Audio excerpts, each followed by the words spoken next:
Are you a little leery of Toyota? Well, this may make you a little more leery. They're going to Capitol Hill today. They're going to answer questions from your congressional representatives, but they're going to start the whole session with an apology. We just got the word. They're going to go up to the podium and they're going to read a long apology that includes that they feel that they did not have good corporate communications. Would you buy that? How about your congressional leaders? Are they going to buy that? Are they going to think of the word obfuscation? John Shimkus represents the 19th District, Springfield area, and he's on the WGN Newsline. Welcome to WGN, Congressman. Hey, Greg, good to be with you. When you hear that they're going to stand up there and start this whole thing with an apology, what's the first thing that comes to mind? It should have been done a year ago, and I think that's the biggest.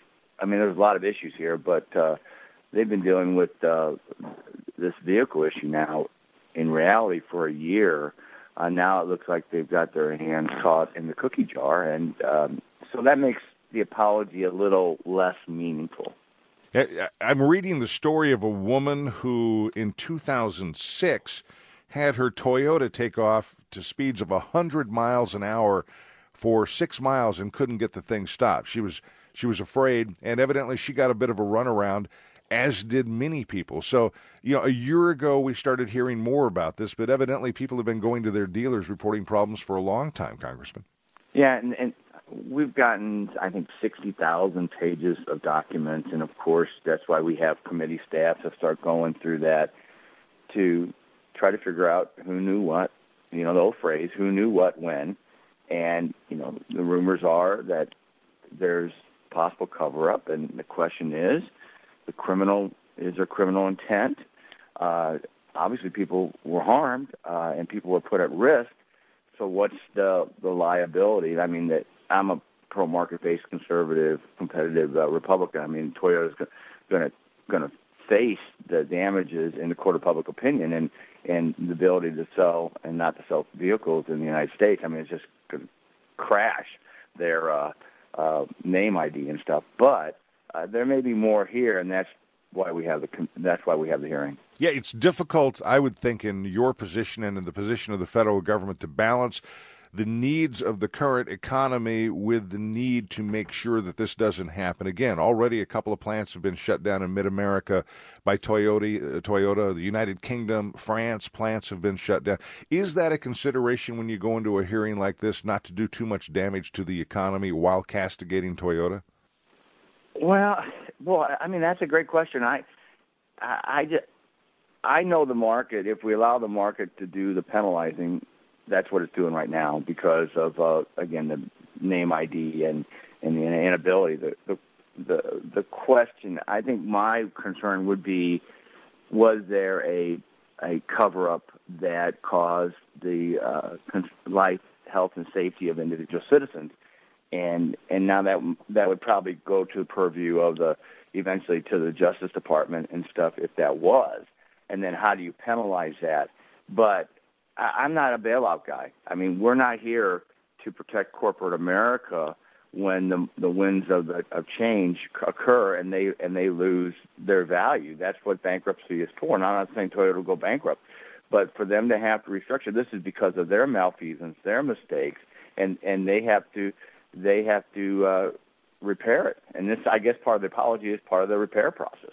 What do you want to hear from Toyota, and what kind of questions do you think need to be asked? Well, again, the who knew what when. I'm sure that's and we'll be able to go back to many of the consumer complaints, as you highlighted, even back to 2006, and then really ask them what they did and how they did it and why they did it. Each committee staff will be, preparing stuff. Our individual staff members will be looking at. But I think that's going to be the focus is what people just don't want. Americans are a very forgiving lot. We just saw we'll see what happens with the Tiger Woods saga. But if people readily admit a mistake soon and try to then fix it, we're cool with that. But it's the cover-up that always kills people, and I think that's where the focus will be. Brian Ross at ABC News took a hidden camera into a Toyota dealership in New York City a few weeks ago, and the broadcast was kind of unnerving as they asked, "Are you sure that these cars are okay?" And the salesman on the sales floor pointed at the cars on the showroom floor and said, "None of these cars is involved in the recall. Don't worry about it. These are all cool." And in fact, all of the cars he pointed at were involved in the recall and were subject to the problems that had been discussed. Is there an examination to see if this kind of obfuscation at the dealership level goes all the way to the top at Toyota? Well, 60,000 pages of documents, I guess that's what we're digging through to find out. And people shouldn't go through all 60,000. But that's the type of intense staff work to follow up based upon, and that's the benefit of the fourth estate. They do help us in their digging and finding and asking questions. That is all part of it. But, I mean, that's what really drives the public crazy. Again, people accept apologies.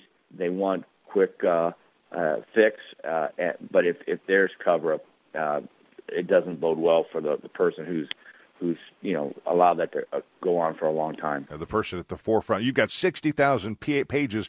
I know you're reading in every room at this point at the House. How about the other issues at Capitol Hill? What else is at the top of your reading list this week? Well, jobs and economy. I mean, you've kind of segued it with this hearing. Jobs and economy is number one, and how do you get that way? Senate sort of passed this baby jobs bill.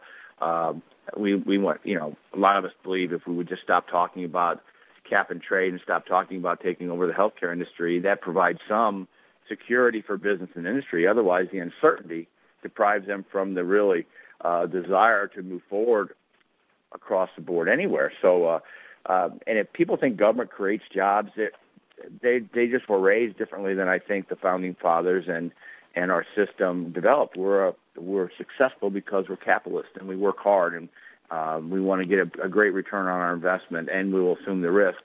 So, jobs and economy number one, of course, with the president's healthcare summit.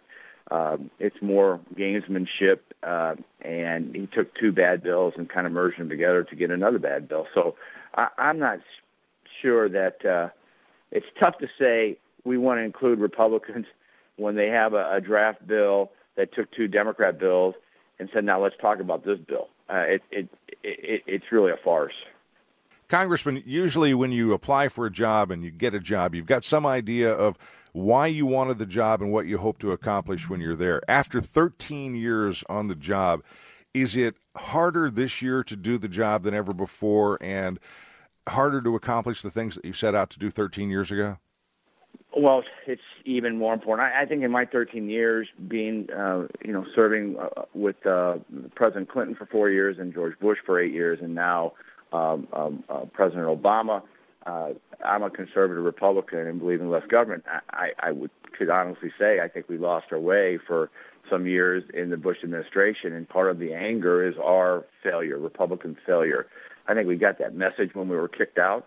Now we're in with a Democrat majority in the House and the Senate, and a Democrat president that I think certifiably are far leftist. And my job is even more important now to say no against a larger takeover of the energy infrastructure and the healthcare infrastructure. So whether it's challenging and hard, yes, but you almost feel that the founding fathers would be pleased with the fight that we're putting up to stop, our country moving into a direction of democratic socialism. I've got one final question for you. I was looking at some numbers yesterday from oil trading in New York City, and oil traders in some cases are buying these things called call options. In other words, they're making bets on the price of oil. In September, some calls yesterday were selling for $105 a barrel of oil. Does that make the hair on the back of your neck stand up? Are we going to be paying $4 a gallon for gasoline soon? Well, when the economy recovers, we are, because we haven't done what we need to do to diversify our energy portfolio. We have all this great access to oil and gas across our country. I'm a big Southern Illinois, from Springfield to Kentucky. It's filled with coal that we can use to gasify and turn into natural gas or turn into electricity or turn into liquid fuels. I've all been about diversifying our energy portfolio. If you believe in supply and demand, economics 101, if you want low prices, you have to have a big supply. That's really what I've been doing here for 13 years, is trying to sound that clarion bell on energy security. Yeah, sometime we'll have to sit down together and talk about, what is it, the Bacon Reserve that is B-A-A-K-E-N. I think it's under North Dakota and Montana and Wyoming, in that area, this supposed huge pool of oil that's waiting down there to be explored. It would be nice if we had the time to sit down and talk about stuff like that. Well, let's do it sometime. Maybe next time. We'll see you soon. Okay, bye.